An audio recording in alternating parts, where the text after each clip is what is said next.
شاندی حکومتی بریتانیا که هاتونەتە شاری سلێمانی سەردانیامیان کردووە زۆر سپاسیانەکەین لەو دیدارەدا گفتوگۆمان کرد لەسەر هەندێک دەور و بابەت و پرسی ئێستای ناوخۆ و ناوچەکە و کێشانەی کە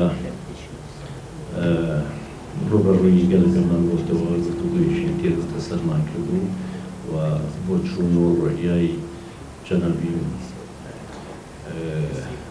ڕوونکردینەوە ئەم پەیوەندیانەی حکومەتی بەریتانیا و کورد و هەرێمی کوردستان و حکومەتی کوردستان پەیوەندی مێژووین ڕێگوڕیشەی پۆڵی هەیە گرنگە لە ئێستادا ئێمە پەیوەندیەکان بەرینە ئاستێکی بەرزتر و بەهێزتری بکەین.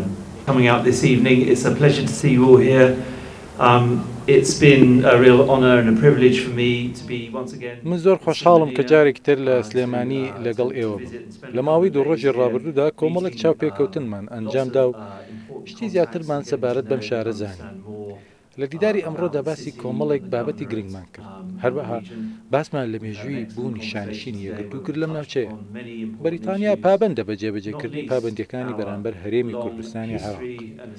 هەروەها باسی ئەو کارە بە نرخەمان کرد کە پێشکەشی خەڵکی دەکرێت لە سلێمانی و ناوچەکە. بە هەمان شێوە باسی مزگەوتی گەورەشمان کرد کە ڕۆژانە خواردن پێشکەشی 5,000 کەس دەکات.